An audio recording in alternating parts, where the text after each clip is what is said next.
The camera flashes hit my face like lightning, and I can barely hear the reporter's question over the roar of the crowd. My son Will stands beside me on the red carpet, 22 years old and glowing with the kind of confidence that comes from knowing you've made it. His jersey hangs in the Manchester United Hall of Fame now, $60 million contract, the kind of money that makes people forget you exist, until suddenly they remember you were always there. Mrs. Williams, tell us about your journey as a single mother raising a world-class athlete, the reporter shouts, shoving a microphone toward my face. I look at Will, and he gives me that small nod we've practiced, the one that says, "It's time." My name is Stella Williams, I say, my voice steady despite the chaos around us. And my journey started the day my mother threw me out of her house for getting pregnant at 19. The reporter's eyes widen. This isn't the heartwarming single mum story they expected. She told me I was a disgrace to the family name, cut off my college fund, my health insurance, everything, said I'd made my bed and could lie in it. I pause, watching the camera zoom in. So I did, for 23 years. Will's hand finds my shoulder, a gesture so natural it looks rehearsed. But it isn't. It's just us, the way it's always been. What would you say to her now? The reporter asks, practically salivating. I smile, and I know it doesn't reach my eyes. I'd say thank you, because the woman who raised this young man isn't the scared 19-year-old she threw away. I'm someone much more dangerous. The crowd erupts, but we're already walking away, security clearing our path toward the black car waiting at the curb. Think she's watching? Will asks once we're inside, his voice low. Oh, she's watching. I pull out my phone, scrolling to the news app. There it is, a photo from last week's charity gala. My mother Vanessa, radiant in her designer gown, standing next to my sister Sydney and her surgeon husband Jordan. The caption reads, "Philanthropist Vanessa Wilkinson celebrates another successful fundraiser with daughter Sydney Kent. No mention of her other daughter, no mention of the grandson who just signed the biggest contract in soccer history." Like I never existed at all. She called yesterday, I tell Will, watching his jaw tighten, 3 times. What did she want? To meet you, of course. Suddenly, after 13 years of silence, she wants to be a grandmother. I close the phone, lean back against the leather seat. She cried on the voicemail, real tears, I'm sure. Will stares out the window at the London streets flashing by. And what did you tell her? I told her we'd love to have dinner.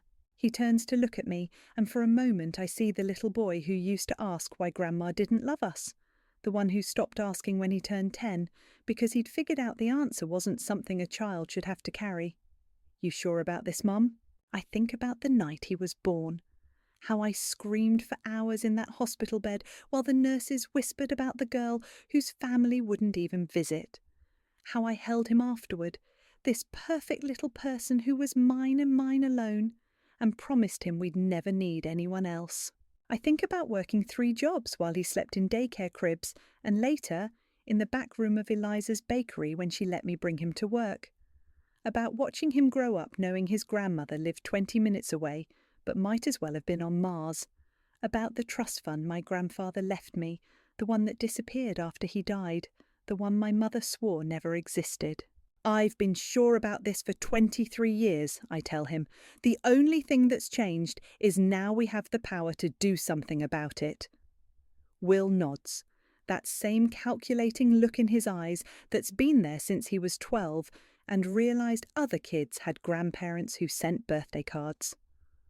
Otto's expecting our call tonight, I continue, and I already reached out to Sydney. She's complicated, but she's not evil like our mother. You think she'll help?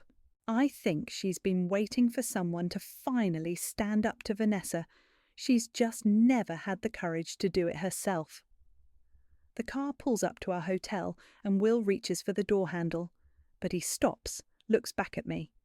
What if this destroys everything? What if we lose? I smile, and this time it does reach my eyes. Baby, we already lost everything 23 years ago. The only difference is now we're playing with house money. The phone rings at exactly 9 a.m., 3 days after the Manchester United announcement hits every major sports network. I let it go to voicemail twice before Will raises an eyebrow from across the breakfast table. "You're really going to make her sweat, aren't you?" She made me sweat for 23 years. But I pick up on the fourth call. "Hello, Mother?" "Stella?" Her voice breaks on my name like she's been practicing this moment. "Oh, sweetheart, I saw the news. I'm so proud." "Are you?" Silence stretches between us. I can practically hear her recalibrating. "I know I made mistakes," she continues, and now the tears are flowing. I can hear them in every word. "I was young, scared, worried about what people would think, but I never stopped loving you." Funny way of showing it. "Please, I want to meet him, my grandson. I want to make this right." Will leans forward, mouthing. "Put it on speaker." I shake my head. "Not yet. This first conversation needs to be just between us. His name is Will," I say, "after Grandpa William." A sharp intake of breath. "You named him after Daddy?" "I named him after the only person in this family who ever showed me unconditional love." "Stella, please, I'm 68 years old. I don't have forever to fix this." And there it is, the manipulation wrapped in vulnerability, the guilt trip disguised as an apology. She hasn't changed at all.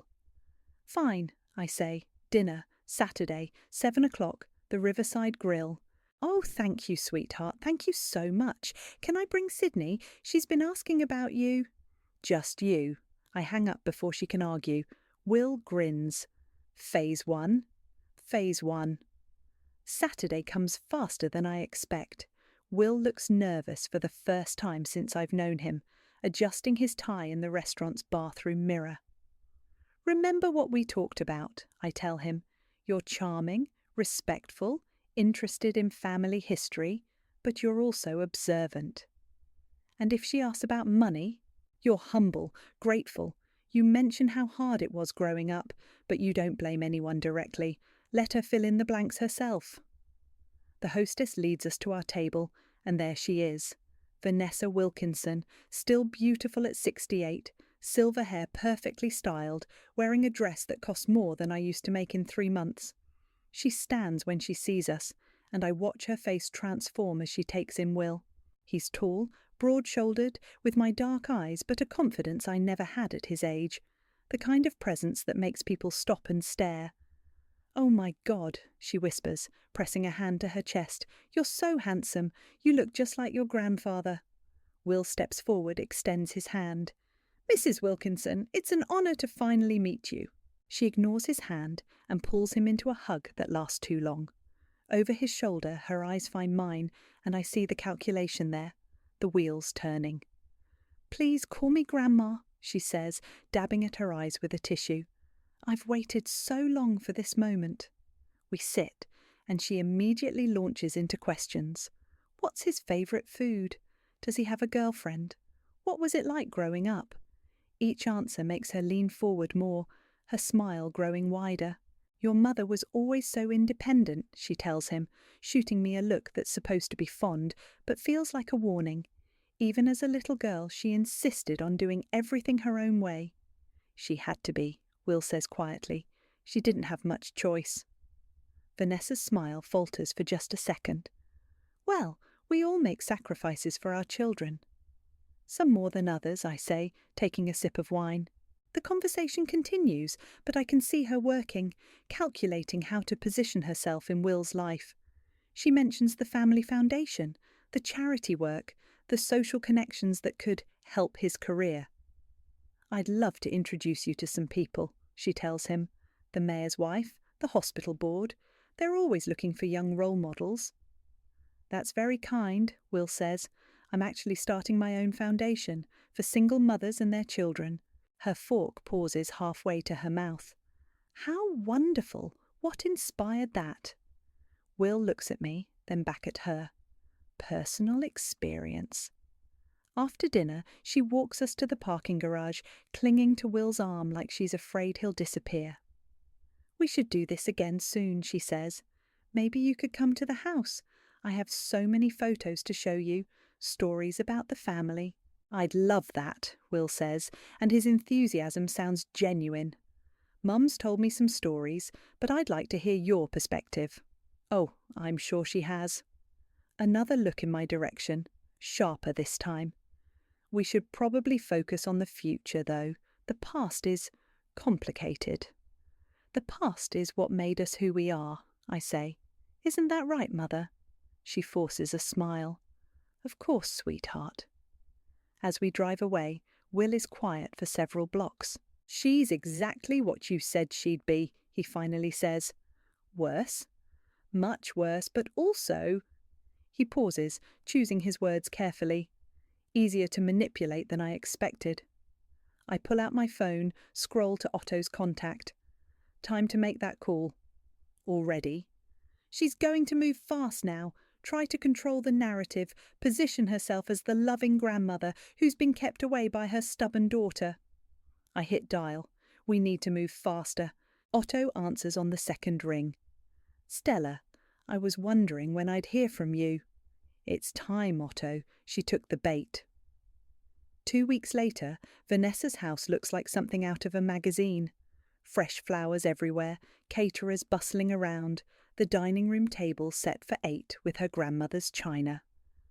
She's invited the whole extended family, Sydney and Jordan, a few cousins, even her neighbour who sits on the country club board. This is quite the production, Will murmurs as we walk up the front steps. She's showing you off, I say, making sure everyone knows she has a famous grandson. The door swings open before we can knock. Vanessa stands there in a cream-coloured dress that probably cost more than my car payment, arms spread wide. There's my superstar. She pulls Will into another one of those possessive hugs. Everyone's dying to meet you. Sydney appears behind her, looking uncomfortable in a way that's become familiar. She gives me a small wave, and I catch something in her expression. Guilt, maybe, or fear. Stella, Vanessa says, finally acknowledging me. You look... Well, thanks. You look expensive. Will steps between us smoothly. Grandma, I brought you something. He pulls out a leather-bound photo album, the kind you'd find in an upscale gift shop.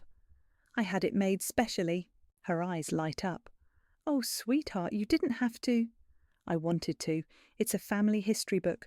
Photos, documents, stories. I thought you might like to add to it. She clutches the album to her chest like it's made of gold. This is the most thoughtful gift anyone's ever given me. The dinner is exactly what I expected. Vanessa holds court at the head of the table, regaling everyone with stories about Will's accomplishments like she's been there for every game, every milestone. The cousins hang on her every word, and Jordan keeps asking Will about endorsement deals. You know, Vanessa says, cutting into her salmon, I've been thinking about updating some family documents, estate planning, that sort of thing. It's important to make sure everything's in order for the next generation. That's very responsible, Will says. My mum always taught me to plan ahead. Your mother is very practical. The way she says it makes practical sound like a disease. But sometimes family matters require a more delicate touch. Sydney shifts in her seat. Mum, maybe we shouldn't discuss this at dinner. Nonsense. Will's family now. He should understand how these things work. Vanessa reaches over and pats his hand. I just want to make sure you're protected, sweetheart, that you have access to everything that's rightfully yours. What exactly are we talking about? Will asks, all innocence. Well, there's the family trust, some property investments, the foundation assets. Your great-grandfather was very successful, you know, built quite a legacy. I'd love to learn more about that, Will says. Mum doesn't talk much about the family finances. Vanessa shoots me a look. Your mother has always been private about money matters. After dinner, while the others move to the living room, Vanessa pulls Will aside to look through the photo album together. I watch from across the room as she flips through pages, pointing out relatives, sharing stories. Then she stops. Her face changes. What's this? She asks, pulling out a document that was tucked between 2 photos. Oh, that's just some paperwork I found, Will says casually. Something about updating beneficiary information? I thought you might want to look it over, make sure everything's current. She studies the document, and I can see her trying to process the legal language. It's a beautifully crafted fake, Otto's work, designed to look like a routine estate update, but actually transferring control of key assets. This looks official, she says. It is. My agent's lawyer drew it up, just standard stuff to make sure the family trust reflects current circumstances. Will leans closer. See where it says your signature? That just confirms you're still the primary trustee, but it also protects me and Mom if anything happens. Protects you how? Well, if there were ever any questions about inheritance rights, or if someone tried to challenge the family's decisions. He shrugs. It's just insurance. Vanessa nods slowly. That makes sense. Very thoughtful. She signs without reading the fine print. 3 signatures, all witnessed by Sydney and Jordan, who assume they're helping with routine paperwork. Later in the car, Will is quiet until we're several blocks away. She actually signed it, he says, sounding almost surprised. Greed makes people stupid, I tell him. She was so focused on making sure she maintained control, she didn't read what she was actually signing. My phone buzzes, a text from Otto. Got the photos, everything's filed, the trap is set. What happens now? Will asks. Now we wait. She's going to realise what she's done eventually, but by then it'll be too late. The documents are already on file with the probate court. And if she tries to fight it? I smile, remembering the way she clutched that photo album, the way she preened under Will's attention. She won't, because fighting it means admitting she was outsmarted by the daughter she threw away and the grandson she ignored for 22 years. You really think her pride is that strong? Stronger than her common sense, apparently. My phone buzzes again. This time it's Sydney. We need to talk. There's something you should know about Mum's finances. Something she's been hiding. I show Will the text. Think it's a trap? He asks. Only one way to find out. Sydney chooses a coffee shop 20 minutes from her house, the kind of place where soccer mums meet for book club and nobody pays attention to other people's conversations. She's already there when I arrive, hunched over a latte like she's trying to disappear into it. You look terrible, I say, sliding into the chair across from her. Thanks, you look angry. I am angry. I've been angry for 23 years. She winces. Stella, I need to tell you something about Mum, about what happened after you left. You mean after she threw me out? Yes. Sydney pulls a manila envelope from her purse, slides it across the table. I found these last month when I was helping her organise her office. She doesn't know I have copies. I open the envelope. Bank statements, legal documents, correspondence with lawyers. My grandfather's name is all over everything. What am I looking at? Your trust fund, the one Mum said never existed. Sydney's voice drops to a whisper. She didn't just hide it from you, Stella. She stole it. The papers blur for a second. $900,000, transferred to an account in Vanessa's name 3 months after my grandfather died. 3 months after she kicked me out. She used your pregnancy as an excuse, Sydney continues. Told the lawyers you were mentally unstable, making poor decisions. Got herself appointed as trustee, then moved everything into her personal accounts. How long have you known? I suspected something when you left. You were Grandpa's favourite, and he always talked about taking care of you. But I didn't know for sure until I saw these papers. I flipped through more documents. Legal fees, court filings, all dated right around the time Will was born. While I was working 3 jobs and living in a studio apartment, my mother was stealing my inheritance and using it to fund her lifestyle. Why didn't you tell me sooner? Sydney's eyes fill with tears. Because I was a coward, because I was 26 and scared of her, and I told myself maybe there was a good reason. Maybe you really were unstable. Maybe she was protecting the money for you. But you don't believe that now. I haven't believed it for years, but I also haven't had the courage to do anything about it. She reaches across the table, touches my hand. Until now, until I saw how she acted at dinner last week, pretending she's been this loving grandmother all along. My phone rings. Otto. I need to take this, I tell Sydney, stepping outside. Stella, we have a problem, Otto says, without preamble. I've been digging into your mother's finances like you asked. The trust theft is worse than we thought. How much worse? She didn't just steal the initial inheritance. She's been collecting interest, dividends, investment returns for over 20 years. We're looking at close to $2 million now. I lean against the coffee shop window, watching Sydney through the glass. She's staring at her hands, shoulders shaking. Can we prove it? With what your sister just gave you? Absolutely. But Stella, there's something else. Your mother's been using that money to fund her charity work, her social status, everything. If this goes public, it'll destroy her reputation. Completely. The charity boards, the country club, all of it. She'll be finished. I think about Will, about the nights he asked why we couldn't afford the things other kids had, about working double shifts while he did homework in break rooms and empty offices. Good, I say. Back inside, Sydney looks up with red-rimmed eyes. What are you going to do? What I should have done 20 years ago. Fight back. She'll deny everything, say the documents are fake, that I'm lying. Let her try. I gather up the papers, slide them back into the envelope. Otto's already building a case. These documents just made it airtight. Stella, wait. Sydney grabs my arm as I stand to leave.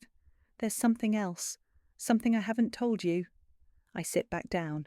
The night you left after Mom threw you out. I heard her on the phone with her lawyer. She was laughing, Stella, laughing about how easy it was going to be to access your trust fund now that you'd shown your true colours.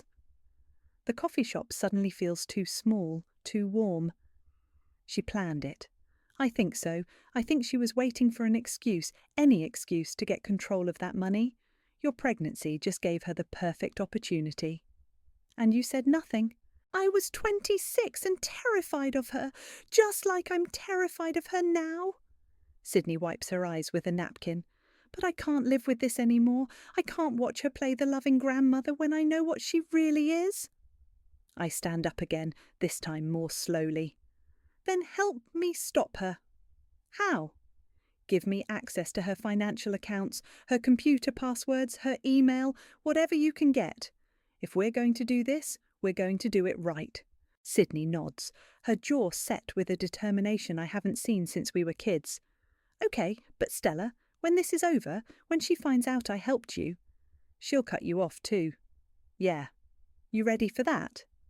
She looks out the window at her Mercedes in the parking lot, at the designer purse sitting on the table, at the life our mother's money has bought her. I should have been ready 23 years ago. Otto's office smells like old leather and coffee that's been sitting too long. He spreads the documents across his desk, like he's laying out a winning poker hand. This is beautiful work, he says, adjusting his reading glasses. Your sister gave us everything we need, bank records, email correspondence, even login credentials to the offshore account. How long before we can file? I ask. The paperwork's already done. I just need your signature. He slides a thick stack of papers toward me. Civil fraud, breach of fiduciary duty, conversion of assets. We're asking for full restitution plus damages. I sign my name with more satisfaction than I've felt in years. What's the timeline? She'll be served tomorrow morning. Her lawyer will probably call by noon, trying to negotiate a quiet settlement. Otto leans back in his chair. That's when things get interesting. My phone buzzes. Will. Mum, you need to see the news. Channel 7. I turn to Otto's TV. There's Will on screen, standing outside a children's hospital, wearing his Manchester United jersey. The chyron reads, Soccer star announces charity initiative. Proud to announce the launch of the Stella Williams Foundation, he's saying. Named after my mother, who taught me that sometimes the strongest people are the ones who have to build their own support systems. The reporter asks about the Foundation's mission. We'll be focusing on single mothers and their children, providing scholarships, housing assistance, legal aid. My mum raised me alone, and I know how hard that can be when you don't have family support. Otto whistles low. That boy doesn't waste time. He's been planning this for months, I say, watching Will field questions with the poise of someone twice his age. Every interview, every public appearance, he's been laying groundwork. The news segment ends, and my phone immediately starts ringing. Vanessa. Don't answer it, Otto advises. Let her sweat. But I pick up anyway. Hello, Mother. What the hell is going on? Her voice is shaking with rage. I just got served with some ridiculous lawsuit, and now Will's on TV talking about single mothers and family support. What are you trying to do to me? I'm trying to get back what you stole from me. I didn't steal anything. That money was held in trust for your own good. Cut the crap, Vanessa. We have bank records. We have your emails. We have everything. Silence on the other end. Then, you can't prove anything. Actually, we can. Sydney helped us. Another silence, longer this time. When she speaks again, her voice is different, colder. Sydney wouldn't betray me. She knows what side her bread is buttered on. Apparently she got tired of eating stolen bread. You listen to me, you little bitch. I hang up. Otto raises an eyebrow. Feel good? Better than I expected. An hour later, we're walking out of the courthouse when my phone rings again. This time, it's Sydney. She knows, Sydney says without preamble. She knows I helped you. She's on her way to my house. Are you safe? Jordan's here, but Stella, she's not the woman we grew up with. She's completely unhinged. She called me a traitor, said I'd destroyed the family. Where are you now? Locked in my bedroom like I'm 12 years old again. She's downstairs screaming at Jordan, demanding he make me fix this. I can hear shouting in the background, Vanessa's voice carrying up the stairs. Pack a bag, I tell Sydney. Come stay with us. I can't. If I leave, she'll know I'm really on your side. You are on my side, and she already knows. More shouting, then the sound of a door slamming. She's coming upstairs, Sydney whispers. I have to go. The line goes dead. Otto and I are halfway to Sydney's house when Will calls. Mum, you need to get to the hospital. It's Sydney. My blood turns to ice. What happened? She's okay, but she collapsed at her house. Jordan called an ambulance. He said your mother was there, that they were arguing. We're on our way. At the hospital, Jordan meets us in the waiting room. His usually perfect hair is dishevelled, his surgeon's composure cracked. She's stable, he says. Panic attack, elevated blood pressure. They're keeping her overnight for observation. What happened? Jordan runs a hand through his hair. Your mother showed up screaming about betrayal and lawsuits. Sydney tried to stand up to her, and Vanessa just lost it, started throwing things, calling Sydney names I won't repeat. Where is she now? Vanessa, gone. She left when the ambulance arrived. He looks at me with something like respect. Sydney told me everything, about the trust fund, about what your mother did to you. I'm sorry, Stella. I should have known. Can I see her? Room 314. She's been asking for you. Sydney looks small in the hospital bed, hooked up to monitors that beep softly in the quiet room. She opens her eyes when I walk in. Hey, she says weakly. Hey yourself. You scared us. She's never going to forgive me for this. Good. That means you're finally free. Sydney tries to smile. Free and unemployed. She fired me from the foundation board. Had security escort me out of the building. Will's foundation could use a board member with experience. You'd trust me with that? I sit down in the chair beside her bed. Sydney, you just gave up everything to help me get justice. I'd trust you with anything. She closes her eyes, and for a moment she looks like the little sister I used to protect from thunderstorms. What happens now? She asks. Now we finish what we started. The family reunion was Vanessa's idea, of course, a desperate attempt to control the narrative before the lawsuit becomes public knowledge.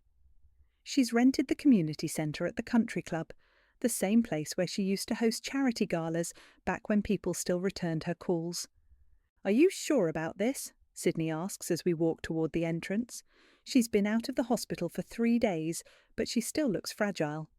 It's perfect, Will says, adjusting the strap of his laptop bag. She's giving us a captive audience. Inside, about 30 relatives mill around tables covered with white tablecloths and cheap centerpieces. Cousins I haven't seen in decades, great-aunts who used to slip me candy at Christmas, Uncle Robert who always smelled like cigars and disappointment. They all turn when we walk in, and I can see the curiosity in their faces. Some of them probably don't even remember I exist. Vanessa stands at the front of the room wearing a navy dress and her best martyr expression. She's lost weight since the lawsuit was filed, and there are dark circles under her makeup that she hasn't quite managed to hide. "Everyone, please, let's gather around," she announces, clapping her hands together. "I want to talk about family, about loyalty, about what it means to stick together when outsiders try to tear us apart." Will and I exchange a look. She's really going to play the victim card in front of everyone. "Some of you may have heard rumours," Vanessa continues, her voice trembling with practised emotion.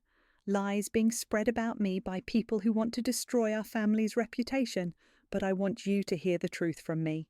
She launches into a speech about sacrifice and misunderstanding, about how she's always done what's best for the family, even when it meant making difficult decisions. She talks about protecting assets and making hard choices, but she never mentions the $900,000 she stole from me. "And now," she says, dabbing at her eyes with a tissue, "my own daughter is trying to destroy everything I've built, everything your grandfather worked for." That's Will's cue. He stands up, walks to the front of the room with his laptop. "Grandma, that's a beautiful speech," he says, his voice carrying that easy charm that's made him a media darling. "I actually brought something to share with everyone too, a little family history project I've been working on." Vanessa's face goes pale. "Will, sweetheart, I don't think—" "It's okay. I think everyone will find it really interesting." He connects his laptop to the projector screen that's been set up for her presentation. I've been collecting old family documents, recordings, that sort of thing. Really fascinating stuff. The screen lights up with a photo of my grandfather, and murmurs ripple through the crowd. Then Will starts the video he's compiled. It begins innocently enough. Old home movies, family photos, clips of Vanessa at charity events talking about family values. But then the audio changes. Phone conversations, recorded without her knowledge thanks to Sydney's access to her home security system. Vanessa's voice fills the room. "The little slut got herself pregnant, and now she expects us to just pretend everything's fine. She made her choice." Gasps from the audience. Vanessa lunges toward the laptop, but Will steps between her and the screen. "There's more," he says calmly. "More audio plays. Vanessa talking to her lawyer about accessing my trust fund. Vanessa laughing about how easy it was to get control of the money. Vanessa calling me names that make several of the older relatives gasp and cover their mouths. "Turn it off," Vanessa screams. "Turn it off right now." But Will keeps playing the clips. Bank records appear on screen, showing the transfer of nearly $1 million from my grandfather's trust to Vanessa's personal accounts. Email exchanges where she discusses investing her money in real estate and stocks. The room erupts in chaos. Cousins shouting questions, aunts demanding explanations, Uncle Robert standing up and pointing an accusatory finger at Vanessa. "You stole from your own daughter?" Aunt Margaret asks, her voice shaking with disbelief. "It's not what it looks like," Vanessa says, but her voice is weak now, desperate. "I was protecting the money. Stella was young, irresponsible." "She was 19 and pregnant, and you threw her out." Sydney stands up, her voice stronger than I've heard it in years. "You stole her inheritance and used it to fund your lifestyle while she worked 3 jobs to survive." "Sydney, you don't understand." "I understand perfectly. I've been covering for you for 23 years, and I'm done." Will advances the presentation to the final slide, a legal document, stamped and official. "This morning," he announces to the room, "criminal fraud charges were filed against Vanessa Wilkinson. The District Attorney's Office will be conducting a full investigation into the theft of trust assets and potential tax evasion." Vanessa sinks into a chair, her face grey.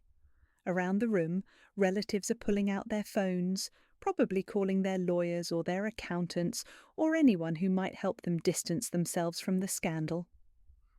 The Stella Williams Foundation will be providing legal assistance to any family members who may have been affected by these financial irregularities.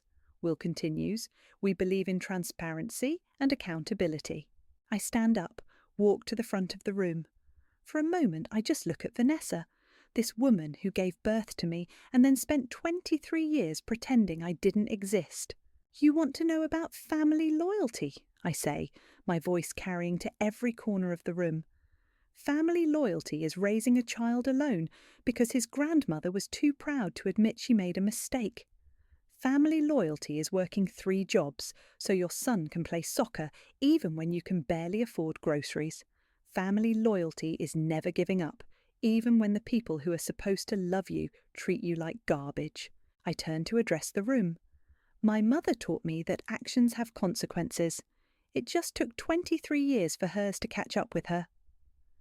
As we walk toward the exit, I can hear Vanessa behind us, still trying to explain, still trying to justify what she did. But no one's listening anymore. Outside, Will puts his arm around my shoulders. "How do you feel?" he asks. "Like I can finally breathe." The courthouse steps are packed with reporters when we arrive. News vans line the street, and I can see camera crews setting up for live broadcasts. Otto warned me this would happen once the criminal charges went public, but seeing it is different. "Mrs. Williams, how does it feel to finally get justice?" a reporter shouts as we push through the crowd. "Ask me in an hour," I tell her. Inside, the courtroom is smaller than I expected, but packed with people. Vanessa sits at the defendant's table with 2 expensive lawyers, her back straight, her face a mask of defiance. She doesn't look at me when we walk in. Judge Martinez calls the court to order, and the prosecutor stands up. She's younger than I expected, maybe 40, with the kind of sharp confidence that comes from knowing you have an airtight case. "Your Honour, the state will prove that the defendant systematically defrauded her own daughter out of nearly $2 million over the course of 23 years. She used her position as temporary trustee to steal inheritance funds, then covered up the theft through false documentation and intimidation." Vanessa's lawyer objects to something about the language, but the judge overrules him. The prosecutor continues. "The defendant didn't just steal money, she stole her daughter's future, her security, her ability to provide for her child.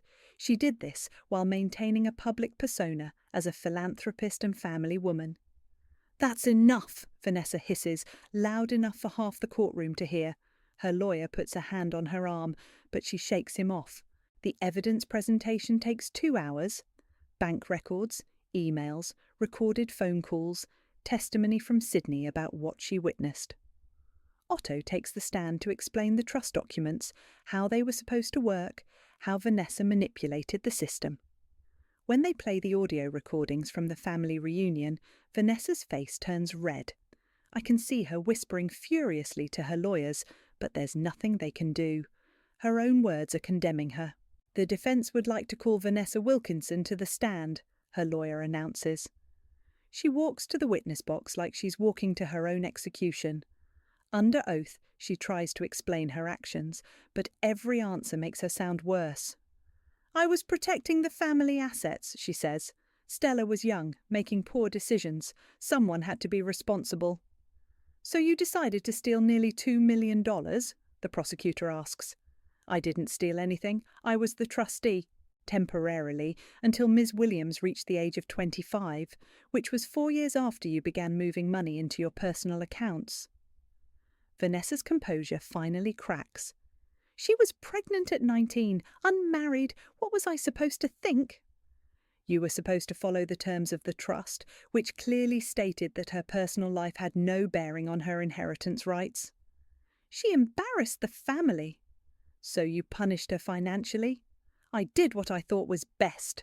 The prosecutor pulls out a document. "Is this your signature on a real estate purchase agreement dated 6 months after you gained control of the trust?" Vanessa looks at the paper and her face goes white. Yes, but..." "A vacation home in the Hamptons? Purchased with funds from your daughter's inheritance. while she was working 3 jobs to support her newborn son. The courtroom is dead silent. Even Vanessa's lawyers look defeated. When it's time for victim impact statements, I walk to the podium with a speech I've been writing in my head for 23 years. Your Honour, my mother didn't just steal money from me. She stole my ability to trust, to feel secure, to believe that family means something. She stole my son's childhood stability and his relationship with his extended family. I look directly at Vanessa for the first time since this started. But she also gave me something. She taught me that I'm stronger than I ever imagined, that I can survive anything, that I can raise an incredible human being without her help or her money. I turn back to the judge. I don't want revenge anymore. I want justice. I want other young women to know that when family fails them, the law won't. Judge Martinez deliberates for less than 30 minutes. When she returns, her expression is grim. Mrs. Wilkinson, you have been found guilty on all counts of fraud, embezzlement and breach of fiduciary duty. The court orders full restitution of $2.1 million, plus court costs and penalties. Vanessa's knees buckle. One of her lawyers catches her arm. Additionally, you are sentenced to 18 months in federal prison, followed by 3 years of probation. All assets will be frozen pending restitution payments. The gavel comes down with a sound like thunder. Outside the courthouse, reporters swarm us again. Will steps up to the microphones. My mother taught me that integrity isn't about never falling down, he says. It's about getting back up and doing what's right, no matter how long it takes. A reporter asks about the money. Every penny of the restitution will go to the Stella Williams Foundation, Will announces. We're going to use it to help single mothers and their children, just like my mum should have been helped 23 years ago. As we walk away, I see Vanessa being led to a police car in handcuffs. For a moment our eyes meet through the window. She mouths the word sorry, but it's 23 years too late. You okay? Sydney asks, taking my arm. I'm perfect, I tell her, and for the first time in decades, I actually mean it. That evening, Will calls a press conference. Standing in front of the Foundation's new headquarters, he makes one final announcement. Effective immediately, I'm legally changing my name. From Will Williams to Will Sterling, my mother's maiden name. Because there's strength in remembering who raised you and honour in carrying the name of someone who never gave up. The cameras flash, and I realise this isn't just justice, it's poetry. The farmhouse looks exactly like I remember it from childhood visits with Grandpa William. White clapboard siding, wrap-around porch, the old oak tree where he used to push me on a tyre swing. The Foundation bought it from the bank after Vanessa's assets were liquidated, and now it's a retreat centre for single mothers and their children. Mom, you seeing this? Will calls from the front yard, where he's teaching a group of kids how to juggle a soccer ball. They range in age from maybe 6 to 16, all residents of the centre with their mothers. I watch from the porch swing as he demonstrates a move, patient and encouraging when they struggle to copy it. One little girl, maybe 8 years old, finally manages to keep the ball in the air for 5 touches. She squeals with delight, and Will high-fives her like she just scored the winning goal in the World Cup. That's my grandson, a voice says behind me. I turn around. Eliza stands in the doorway, carrying 2 cups of coffee and wearing the biggest smile I've seen on her face since we were teenagers. He's something special, she says, settling onto the swing beside me, just like his mama. You don't have to butter me up. I already gave you the catering contract for the centre. I'm not buttering you up. I'm stating facts. She hands me a coffee mug. Speaking of facts, did you see the news this morning? I shake my head. I've been avoiding the news lately, tired of seeing my family's drama dissected by strangers. Vanessa's house sold, foreclosure auction. Some tech executive from California bought it for half what she paid. Good. I hope he's happy there. You really don't care, do you? I watch Will show another kid how to trap the ball with his chest. I cared for 23 years. I'm done caring. A car pulls into the driveway and Sydney gets out carrying a box of files. She's been working full-time for the foundation since the trial ended, handling the legal and administrative side, while Will focuses on fundraising, and I work with the families. "The new intake applications," she says, climbing the porch steps. 15 more families wanting to join the programme. "We're going to need more space," I tell her. "Already on it. There's a property about 10 miles from here, former summer camp. Will's agent thinks we can get it donated if we name it after the donor." Silas has been busy. Silas has been brilliant. He's got 3 more endorsement deals lined up, all contingent on the companies supporting the foundation. Sydney sits on the porch railing. Will's going to be the first athlete to turn down more money than he accepts. Through the screen door I can hear voices from inside the house. Maria, one of our residents, is on a video call with a college admissions counsellor. She's 24, has a 3-year-old son, and is applying to nursing school with a full scholarship from the foundation.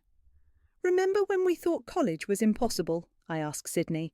"I remember when you thought everything was impossible. Look at you now." A phone rings inside the house. One of the staff members answers it, then calls out to me, "Stella, it's for you. Someone from the governor's office." I take the call in the kitchen, expecting it to be about some bureaucratic issue with the centre's licensing. Instead, it's the governor himself.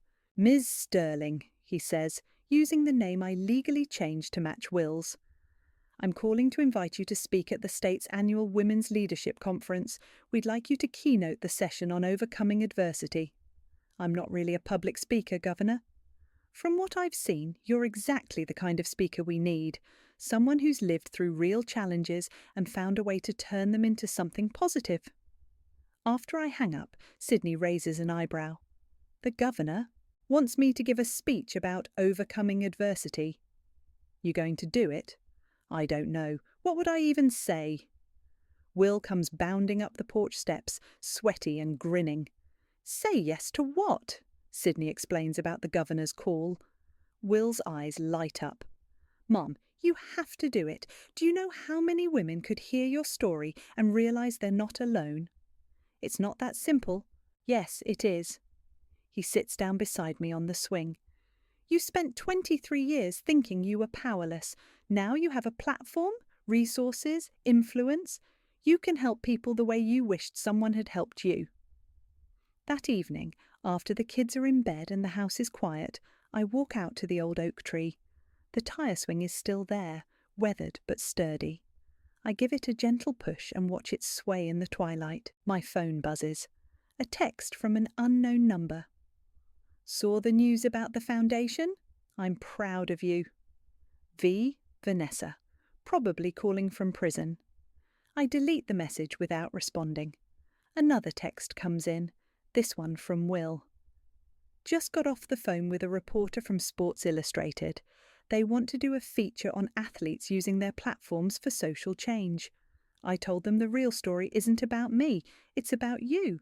I type back, "The real story is about both of us, and it's not over yet." Walking back toward the house, I can see the warm light spilling from the windows, hear the sound of laughter from the living room where some of the mothers are watching a movie together. These women who've been broken and discarded, who've found their way here and are slowly rebuilding their lives. Tomorrow I'll call the governor back and accept his invitation. Not because I want to be famous or because I enjoy telling my story, but because somewhere out there is a 19-year-old girl who's been thrown away by her family and needs to know she's going to survive this. She's going to do more than survive. She's going to build something beautiful from the ashes.